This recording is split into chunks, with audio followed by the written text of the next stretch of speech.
Hello hello, হ্যাঁ শুনতে পাচ্ছিস? হ্যালো, হ্যাঁ এবার শুনতে পাচ্ছি, বল। বলছি আজ কলেজ যাবি তো? আমি যাব। তুই কিভাবে যাবি? তুই তো এখন মামা বাড়ি। যাওয়ার তো কথা ছিল, কিন্তু আমি টিচার্স ডেতে কলেজে যাব বলে মামা বাড়ি গেলাম না। ও নে এবার বল, কি পড়বি? রেডিও তো হতে হবে তাড়াতাড়ি। শাড়ি পরবো, তুই আমি দুজনে ম্যাচিং করে হলুদ রঙের শাড়ি। আমার শাড়ি টাড়ি নেই, ভাবছি একটা ছেলে নাইটি পরে যাবে। ওরা তো সবাই সেজে গুজে মুখে মেকআপ টেকআপ করে যাবে, আর আমাকে দেখে জিজ্ঞেস করবে আমি কেন এইভাবে এসেছি। তখন ওদের সবাইকে কনফিউজ করা যাবে। বলবো যেমন খুশি তেমন সাজে প্রতিযোগিতা হচ্ছে, আর আমি ভিখারি সেজেছি। আসলেই তো আমি তাই। আর সাজ পারফরমেন্স সব কিছু যদি ভালো হয়, তাহলে মানুষ চিনতেও পারবে না, কিছু টাকাও পাবো। হ্যাঁ ফালতু বকিস না, তো শাড়ি পরে আয়। আমার একটাই হলুদ শাড়ি আছে, ভাবছিলাম ওটা তোর গায়ে হলুদের দিন পরবো। তোর তো আরো হলুদ রঙের শাড়ি আছে, খুঁজে দেখ পাবি। ওগুলো আমার না, মায়ের। খালি চোখে আমি কিছু দেখতে পাচ্ছি না, তোর চশমাটা দিয়ে যা, দেখছি। তাতে কি হয়েছে? আমিও তো আমার মায়ের শাড়ি পরি। তোকে তোর মা শাড়ি পরতে দেয় না? না রে, দেয় না। তবে তার কারণ আছে। একটা শাড়ি আমাকে দিলে সেটা পরে ঘুরে আসার পর আমি ওই যে শাড়িটা ছেড়ে রাখি, তারপরে ওটার দিকে আমি আর এক সপ্তাহ তাকাই না। মায়ের ধাতানি খেয়ে এক সপ্তাহ পর শাড়িটা ধুয়ে দিই। শুকনো হলে ভাঁজ করে আলমারিতে তুলে রাখার সময় মা আবিষ্কার করে শাড়িটা আরশোলাতে কেটে দিয়েছে।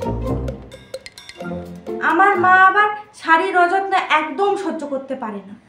বাঙালি মা বলে কথা, জামা কাপড় কাচার সময় বাবার প্যান্টের পকেট থেকে, জামার পকেট থেকে পাওয়া 10 টাকা 20 টাকা জমিয়ে জমিয়ে মা শাড়ি কেনে। আরশোলায় শাড়ি কাটার পর মায়ের রূপ পুরো মহিষাসুর মর্দিনীর মতো হয়ে যাচ্ছে। দুবার ওই রূপ দেখার দুর্ভাগ্য হয়েছিল। বাবা রে, পারলে যেন শাড়ি হত্যার দেয়, তখনই আমায় জেলে ভরে দেয়। ওই জন্য বলছি শাড়ি পরার আইডিয়া বাদ দে। তুই চাইলে পরতে পারিস, আমি চুড়িদার পরেই চলে যাব। যা খুশি পরে আয় ভাই, যা আত্মা কাঁপানো কাহিনী বললি, তারপর তোকে আর জোর করা যায় না। চুড়িদারগুলোও নতুন নয়, সবগুলো পরেই ছবি তোলা হয়ে গেছে। কিন্তু কি বলছি, শোন না, জিৎ এসেছে, তোর সাথে পরে কথা বলছি। আরে শিওরই তো হতে পারলাম না, কি পরবো? তুই তোর মতো কিছু পর না, আমি দেখছি কি পরা যায়। শোন না, রাখছি বুঝলি। তুই এখনো রেডি হসনি বিতি? দেখ কিছু খুঁজে পাচ্ছি না, কি পরবো। একটু বসি, আলমারি লন্ড ভন্ড করে খুঁজে দেখ। আলমারি লন্ড ভন্ড করলে মা আমায় খন্ড খন্ড করে রেখে দেবে। এ আবার ফোন করছে কেন এখন? কি হয়েছে? কি কলেজ বন্ধ? ও এ বাবা, এত কিছু প্ল্যান করে এখন।